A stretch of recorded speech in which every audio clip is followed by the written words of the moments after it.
wanted to speak to me. Oh, yes, what about? The terrible thing I did. Robbie, darling. I'll be quite honest with you. I'm torn between breaking your neck here and taking you and throwing you down the stairs. What was so terrible to garner such a reaction? Our story takes us all the way back to 1935, when one misfortunate event would seal the fate of a young couple in love. Atonement is a 2007 romantic war drama film starring James McAvoy, Keira Knightley, and Saoirse Ronan.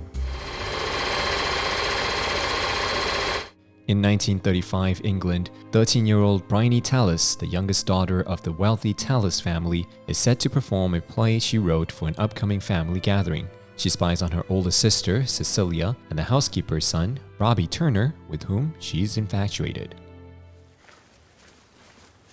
The old man telephoned last night. He says you're planning on being a doctor. I'm thinking about it, yes. 6 years of student life. How else do you become a doctor? You could get a fellowship now, couldn't you? I don't want to teach. You're first. I said I'd pay your father back. That's not what I meant at all. During their argument near the fountain, Robbie accidentally breaks the vase. Angered by this, Cecilia strips off her outer clothing and climbs into the fountain to retrieve one of the pieces. Bryony observes all this from the window and misinterprets the relationship between Cecilia and Robbie. Later, Robbie drafts a note to Cecilia to apologize for the incident. In one draft of the note, he pens his true, unfiltered feelings of attraction for Cecilia in very explicit language. Although he never intended for anyone else to see this version of the note, after much thought, he pens a suitable apology. Dear Cecilia, you'd be forgiven for thinking me mad the way I acted this afternoon. The truth is, I feel rather light-headed and foolish in your presence, see, and I don't think I can blame the heat. Will you forgive me? However, he mistakenly placed the explicit note instead of the second one in an envelope which he asked Bryony to deliver to Cecilia. Only after Bryony departs does he realize. Making matters worse, Bryony reads the letter before giving it to Cecilia. Later, she described the note to her 15-year-old visiting cousin, Lola, who calls Robbie a sex maniac. Paul Marshall, a visiting friend of Bryony's older brother, Leon, introduces himself to the visiting cousin and appears to be attracted to Lola. Before dinner, Robbie apologizes to Cecilia for the obscene letter. It was a mistake. Bryony read it. Oh God, I'm so sorry. It was the wrong version. Yes. It was never meant to be read. No.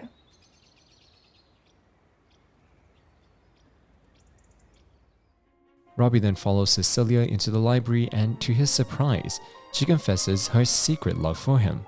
They proceed to make passionate love as Bryony walks in unseen and sees them together.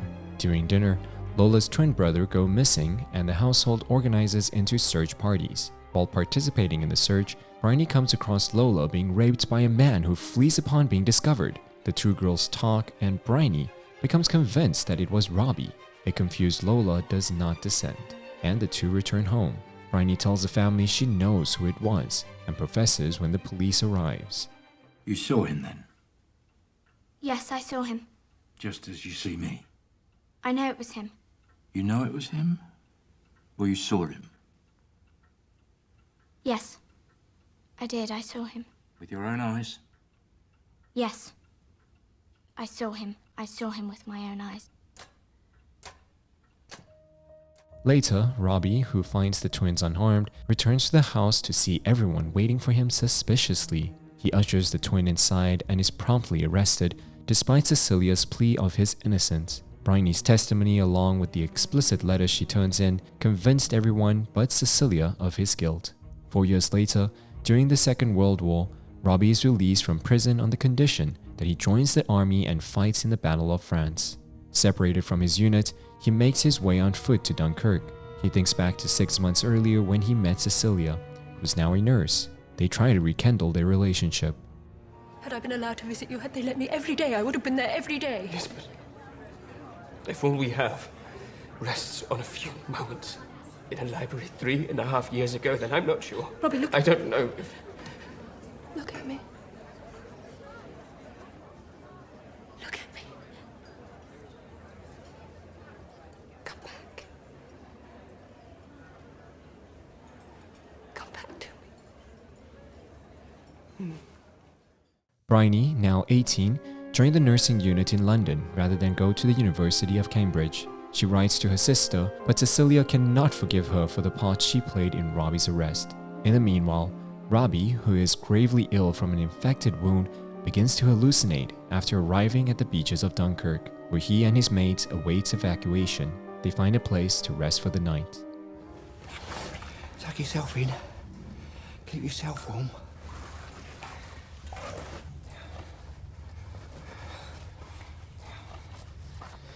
Do you want a bit of this? But quite like. Well, they'll all be wanting some. Try and get some sleep. Meanwhile, Bryony learns from a newsreel that Paul Marshall is about to marry Lola. As Bryony attends the wedding, it finally sinks in that it was Paul who assaulted Lola during the search for the twins years ago. Bryony visits Cecilia to apologize directly and suggests correcting her testimony. Bryony is surprised to find Robbie there living with her sister, while in London on leave. She apologizes for her deceit, but Robbie is enraged that she has still not accepted responsibility for her actions. 5 years ago, you didn't care about telling the truth. You, all your family, you just assumed that for all my education, I was still little better than a servant, still not to be trusted. Thanks to you, they were able to close ranks and throw me to the wall! Look at me! Look at me! Look at me! Look at me! Come back. Come back. Come back to me. Cecilia calms him down, and then Robbie instructs Bryony how to set the record straight and get Robbie's conviction overturned. Bryony agrees, apologizes, and walks away. Decades later, when Bryony is an elderly and successful novelist, she gives an interview about her latest and lost book, an autobiography novel titled Atonement, and explains she is dying from vascular dementia.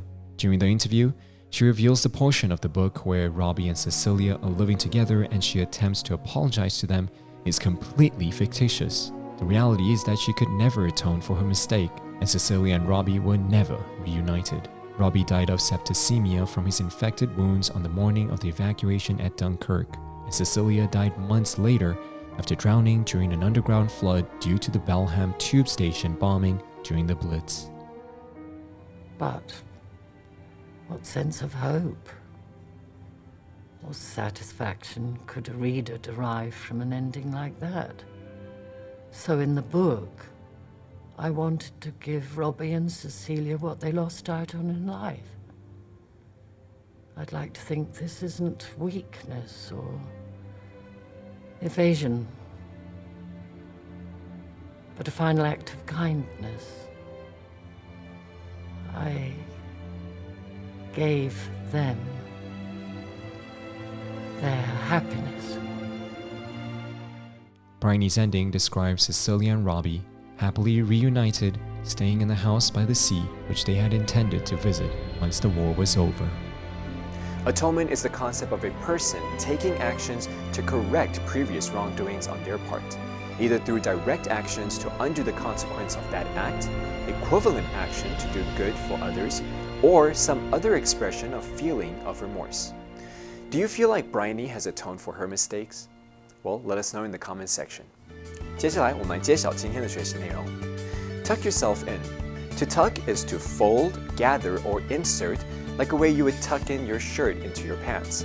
Tuck someone in means to make someone comfortable in bed, especially a child, by arranging the covers over them, much like when we were kids and our mothers would tuck us into bed. Throw me to the wolves. Throw someone to the wolves is a figure of speech that means to sacrifice someone to save the rest, to abandon someone to harm. Throw under the bus is a more modern equivalent.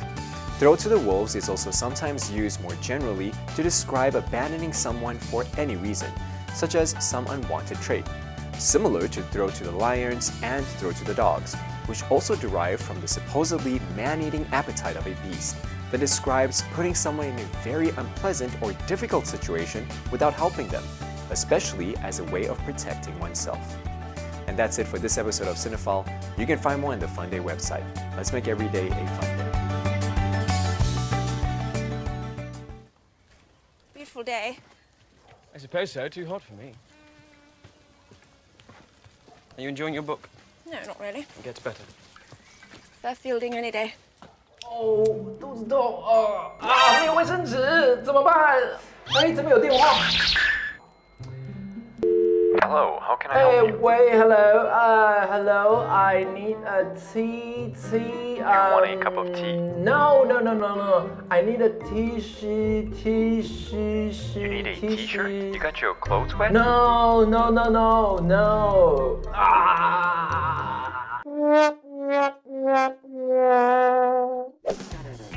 你跟他一样，英文还是卡卡的吗？你还在等什么？现在加入 Funday， 让你学习英文没有烦恼。上厕所都有卫生纸。